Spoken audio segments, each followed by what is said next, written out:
A Polícia Federal já emitiu um alerta internacional contra o principal assassino. Esse aqui, ó, o Bruno Rodrigues. Onde é que tá, hein? A polícia fez, trabalhou rapidamente, a justiça demorou para conceder a prisão e não se acha mais esse Bruno Rodrigues, né? Todo mundo aí atrás desse criminoso e até agora nada. Deixa eu conversar com o Adson Ramos, que vai trazer mais informações ao vivo, direto da delegacia. Diga lá, Adson.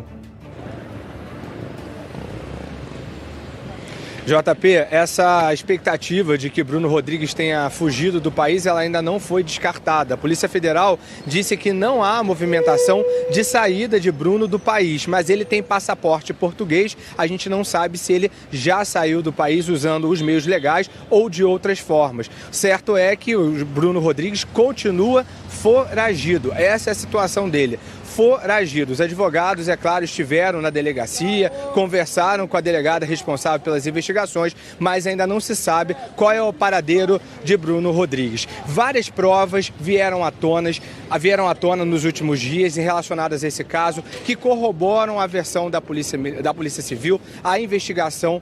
Câmeras de segurança que mostram Bruno Rodrigues tentando vender o carro da vítima, de Jeff Machado, áudios, prints de mensagens que foram trocadas pelo Jeff, supostamente pelo Bruno, na verdade, se passando pelo Jeff. Isso tudo a gente vai ver numa reportagem da nossa Nicole Tim, preparou especialmente pra gente. Por onde anda Bruno Rodrigues? É essa a pergunta que a investigação busca responder o mais rápido possível. Foragido desde a semana passada, ele é considerado o mentor da morte do ator Jeff Machado em janeiro deste ano. Um cartaz do Disque Denúncia foi divulgado para tentar localizar o suspeito. Uma das preocupações é de que Bruno tenha fugido para fora do país. A Polícia Federal já emitiu um alerta internacional contra o suspeito e o nome de Bruno já está nos sistemas do controle migratório para tentar evitar uma possível fuga. Essa desconfiança sempre existe, porque logo depois que as provas começaram a se avolumarem contra ele, ele sai da sua casa e está no local de certo não saber. A polícia já sabe que Bruno teria chegado a pagar uma espécie de mesada para o outro suspeito do crime, Jeander Vinícius da Silva Braga, para que ele mantivesse a versão de que um homem chamado Marcelo teria matado o ator. Mas na última sexta-feira, Jeander admitiu não existir nenhum Marcelo, hipótese que já era confirmada pela polícia. Os investigadores já têm vários indícios da premeditação do crime, como o imóvel alugado cerca de um mês antes, o fato de Bruno se passar por Jeff e ainda tentar vender os bens da vítima, como o carro dele. Imagens de câmeras de segurança registraram Bruno Rodrigues e o marido dele saindo de uma concessionária com o veículo do ator. Segundo os investigadores, eles foram fazer uma avaliação de venda no dia 31 de janeiro, 8 dias depois do crime. Diante dos fortes indícios de um crime premeditado e do histórico do suspeito, a polícia já investiga a prática de Bruno Rodrigues de aliciar pessoas com falsas promessas de trabalhos em televisão. Em um áudio enviado para a própria mãe, Jeff chegou a relatar a frustração com a mudança frequente nas datas combinadas para o suposto encaminhamento do trabalho. Então, se a minha reunião é terça-feira, dia 17, para eu ir lá, ele não confirmou, não pegou a placa do meu carro para eu entrar, nada. Tô chateado, tô para baixo, sabe? Eu realmente, eu não sei o que eu faço. Eu vou dar um gelo no Bruno. Eu vou dar um gelo no Bruno, você está vendo aí, esse foi o áudio trocado, o Jeff com a mãe. Para falar um pouquinho mais sobre esse caso, eu recebo agora a nossa apresentadora Yasmin Bachur. Muito obrigado pela participação. Yasmin, quanto mais a gente vai entrando nesse caso, mais a gente vai nos surpreendendo, O Bruno Rodrigues, aliás, você conseguiu, parabéns pelo trabalho, você conseguiu conversar com um ator que também foi vítima desse cara aqui. Ô Yasmin, você que tem muita fonte, inclusive dentro da Polícia Civil, qual é o que os investigadores acham? Que esse cara já está bem longe do Brasil ou ainda há desconfiança de que ele continua no Rio de Janeiro, até porque a Polícia Federal emitiu esse alerta internacional? Eu vou reforçar. A polícia fez um trabalho belíssimo, concluindo, né, ou pelo menos relatando esse inquérito, e a justiça demorou para conceder a prisão do Bruno Rodrigues. A polícia conseguiu pegar o Giander e o Bruno aproveitou para se esconder. Yasmin, boa tarde, obrigado pela participação. JP, obrigada, boa tarde. É sempre um prazer estar aqui ao vivo no Brasil Urgente Rio. Pois é, né? Foram dias aí que a polícia perdeu, enfim, para tentar encontrar o Bruno. Nenhuma linha está descartada até o momento. Ninguém sabe onde está o Bruno. Inclusive, na última sexta-feira, quando os advogados do Bruno foram até a cidade da polícia, todo mundo ficou na expectativa de haver algum tipo de negociação dos advogados com a delegada para que ele pudesse se entregar, mas a delegada negou. Então, ninguém sabe do Bruno. Então, inclusive, a gente até faz um apelo, porque fontes, né, pediram para que quem tem alguma informação pode ligar no Disque Denúncia. A gente deixa o número, fala várias vezes aqui, que é o 2253-1177. E também pode procurar a DDPA, que é a delegacia responsável pela investigação, lá na cidade da polícia, na Avenida Dom Helder Câmara, número 2066. Qualquer informação nesse momento é muito importante, vai ajudar a polícia, porque ninguém sabe onde está o Bruno, JP. Ô Yasmin, eu queria tratar com você agora justamente o que o Bruno, né, acabou ameaçando o Giander. Giander que está preso, inclusive, ele, para intimidar o Giander, ele chegou inclusive a dizer o seguinte: olha, eu já matei antes, eu já fiz isso com outros atores. E você conseguiu conversar com um desses atores que também foi vítima do Bruno. O que ele conversou, o que ele falou para você, Yasmin? Traz mais informações. Pois é, só para quem está em casa nos assistindo entender um pouquinho, essa prática do Bruno de aliciar as pessoas, né, oferecendo alguma promessa de trabalho em novela ou até mesmo em programa de entretenimento, é uma das linhas de investigação da polícia. E aí eu conversei com esse ator, o Bernardo, ele se identificou, Bernardo Langlotti. Ele conheceu o Bruno, enfim, há muitos anos. Também recebeu várias propostas, né? Acabou caindo também na lábia do Bruno, porque é o que esse ator disse pra gente na entrevista. Você, quando tem um sonho, você está ali a um passo de ver esse sonho ser realizado, você realmente fica iludido com propostas, com conversas, mas tudo tem que ter muita cautela, né, JP? Você não pode sair também acreditando em tudo que te prometem, enfim.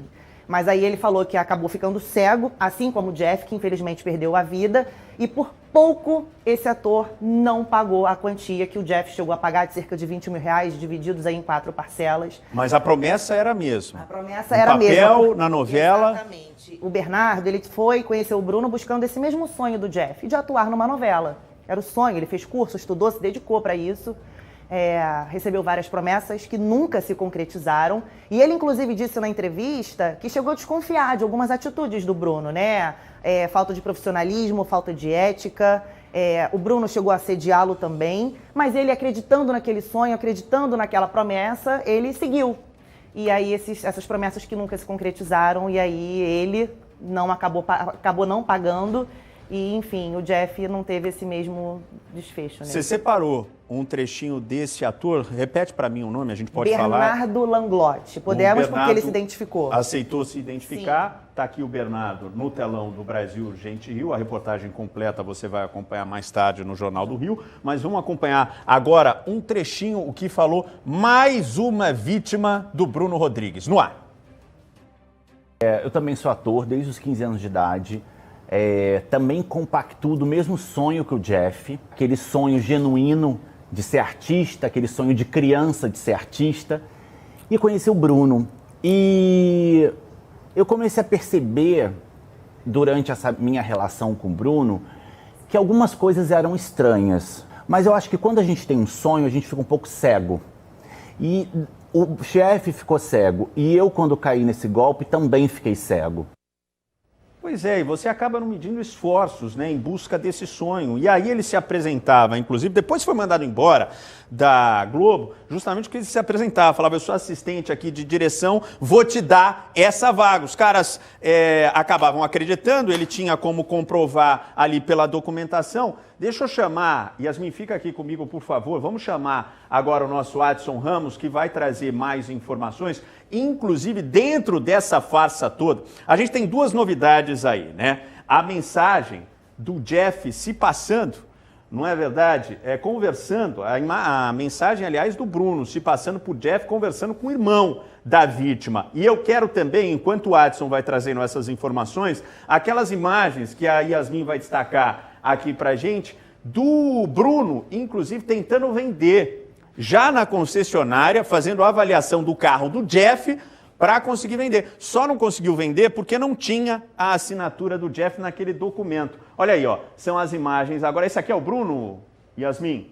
Isso. O Bruno, na verdade, está dirigindo. Está dirigindo, está desse outro lado aqui. Sim. O Bruno entrando, inclusive, no veículo. Esse é o e aí dele. O companheiro dele já na concessionária, inclusive fazendo a avaliação do veículo. Me parece que esse aqui o Bruno está aqui, essa mulher não tem nada a ver com a história, ela é funcionária da concessionária, está entrando ali no veículo para fazer a avaliação. Deixa eu conversar agora com o nosso Watson Ramos, que vai trazer mais informações sobre as mensagens. Diga lá, ao vivo. JP, desde o dia 23 de janeiro, quando o Jeff foi assassinado, as pessoas que estavam no convívio dele, familiares e outras pessoas, amigos, recebiam mensagens de texto como se fossem do Jeff. Mas a polícia acredita que elas tenham sido enviadas pelo Bruno Rodrigues, que é o principal suspeito deste crime, acusado deste crime. Uma dessas mensagens, a gente tem aí para colocar na tela, é uma mensagem enviada ao irmão do Jeff. E ela é como se o Jeff estivesse desabafando por ter ido para São Paulo e os cachorros dele terem fugido aqui no Rio de Janeiro. Lembrando que os cachorros foram levados para um centro espírita pelo próprio Bruno Rodrigues, segundo a polícia, e depois esses cachorros foram soltos também pelo próprio Bruno. Mas nas mensagens enviadas pelo Bruno, se passando pelo Jeff, ele diz o seguinte: olha, preciso conversar, tomei a pior atitude de vir para São Paulo, estou sendo massacrado lá no Rio, a vontade de largar tudo e voltar para a vida triste que eu tinha, só para não ficarem me acusando de abandono de animal. E aí o irmão dele fala: não faz isso, segue teu caminho, as pedras vão sempre existir no caminho. Aí ele fala: estão me acusando de abandono, estão falando em processo.